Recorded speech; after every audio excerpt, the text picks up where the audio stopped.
Hey everybody, I am Stryker, joined by an artist today who just found out yesterday that his song called Human went #1 here in the States on the alternative radio rock charts, and he is Rag and Bone Man. Welcome to KROQ, and thanks for hanging with me. Thank you very much. My pleasure to be here. We are live, and I think I fumbled and mumbled my way through that intro right there.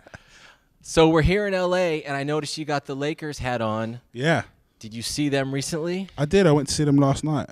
How was that for your first Lakers game? It was very cool, actually. Yeah, it was more than I expected. I loved it. So In what sort of way was it more than you expected?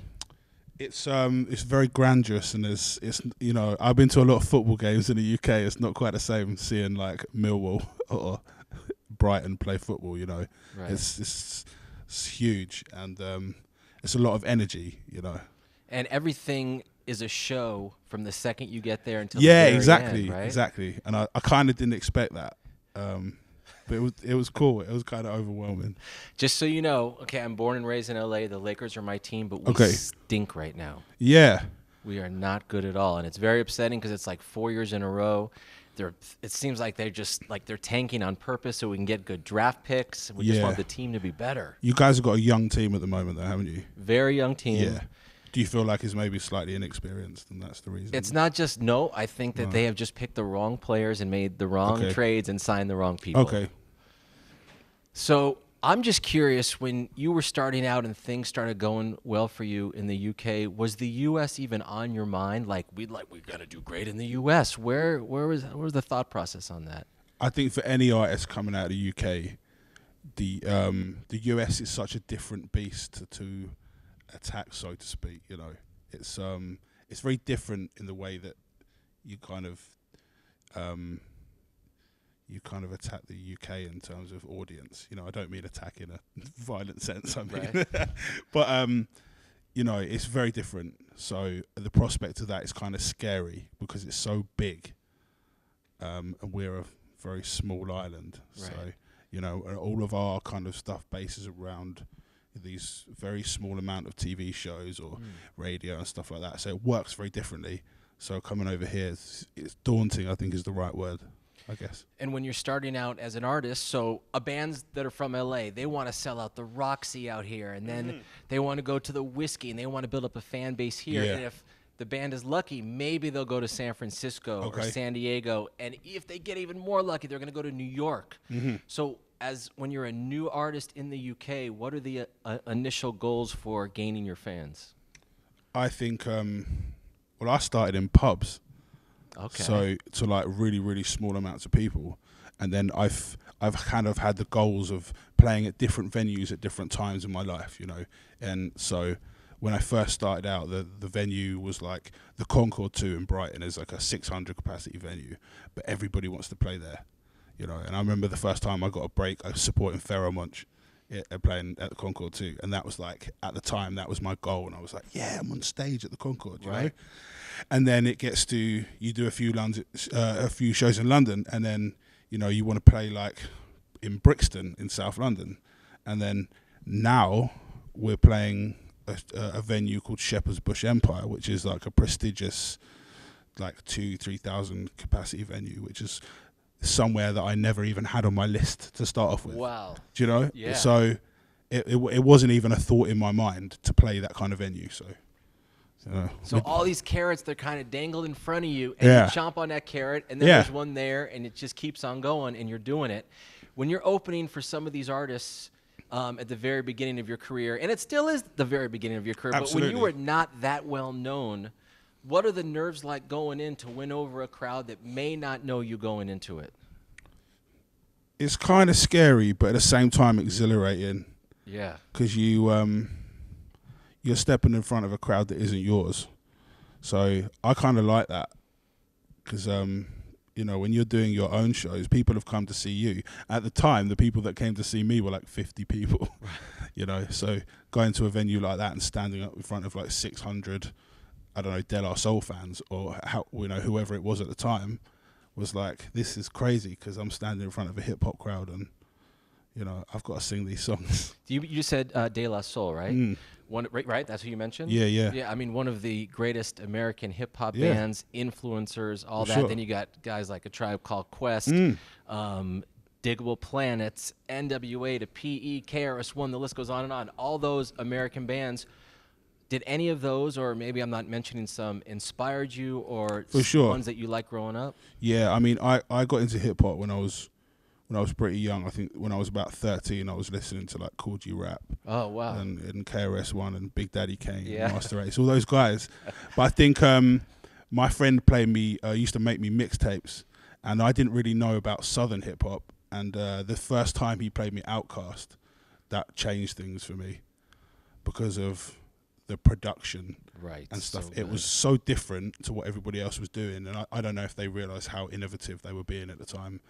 But production teams like Organised Noise is like that just changed my way of thinking about hip hop and music in general, you know. So. And those two guys from Outkast, it wasn't just the music that was so stylistic. No. The dudes were. Exactly. And they both came, it seemed like if you just were to look at them, this guy may be from over there, he's from over there, but you put them together and it was just so cohesive. Yeah. What do you love about specifically LA, which is where we are, if anything? I think it kind of it feels like romantic when I come here, Right. because there's certain things. I'm a fan of cinema, so I see certain places and things that remind me of films, and that for me is quite romantic. And I feel the same way about New York as well. I haven't been to much of the US, but it's kind of magic, you know. And they make it right here. They make all the Yeah, movies exactly, right here. It's exactly. right in our own backyard. Not to put you on the spot, but some of your favorite movies of all time? The Lost Boys. Oh, yes. Lost Boys is a favorite of mine. White Men Can't Jump.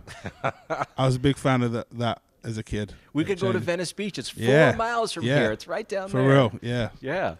Have you seen Casino or Yeah. Goodfellas? Yeah, Goodfellas is a classic. Yeah. When you go to New York City, what do you love about that city? Is it certain food? Is it drinks that you've tried? What do you like there? Yeah, I like the food in New York. It's pretty good. I went to some good Jewish restaurants there. That was kind of cool. Yeah, the corned beef Reubens are pretty good there. Yeah, matzo ball soup, all that good stuff. So good good. bagels too. Yes. So yeah, the food and the hip hop. You know, one of the first times I went to New York, I went to the former D&D Studios. It was DJ Premier, Yes. and he showed me around and stuff, and that was really cool for me. Are you finding that you're getting recognized in the States when you're out and about? Not too much. I get it's kind of cool actually, because at the moment in the UK it's really crazy for me. Like, I walked into a pub in London the other day, and me and my tour manager Toby, we just went to the bar and we were like, "Yeah, you can just go for a beer. It's fine." And then 5 minutes later, there's like 20 people. Can I have a picture and stuff? So, you know, in a way that's cool, but it's nice actually to come here at the moment where I'm kind of unrecognized, and people don't necessarily know me to look at. So how great is it as an artist to be recognized in your home country, in your hometown, to do well there? That's really great. Like, all of my friends and family in the areas that in Brighton and where I grew up, I get a lot of this, you do really well, man, and now and again I get a free pint of Guinness and stuff like that. So That's all worth it, getting the free yeah, pints. exactly. I'm going to take you out. We were talking about off air. I wish I had it here, but I would give you a whiskey with a pickle juice. with a pickle juice. Yeah, it was something that I had in New York. We were eating, and the dudes next to us said, "Man, we're gonna come to see your show later. You have to let us buy you a shot." And they said it's called a pickleback, and it was like Jameson's whiskey and with a chaser of pickle juice. Which is, when I heard it, I was like, "Nah, I'm good, man. That's not the one." But it's kind of good, Right. Yeah. Surprisingly, Have you been to Las Vegas? never. Is that a place? So what do you think about Las Vegas, or what do you know of it? You've never been there, but you've seen pictures, stories, you've seen the movie Casino. What is your perception of it?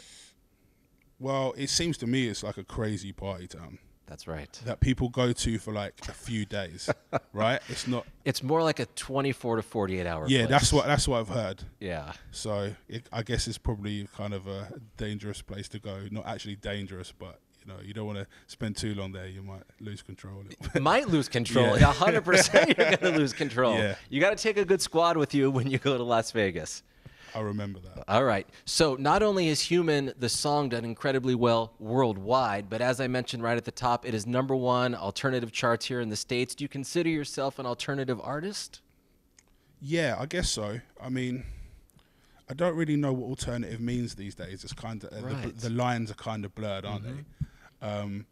But I started off from the bottom, literally from the bottom, and you know, in the way I kind of came up through music, through the whole kind of jungle and hip hop and soul music and stuff.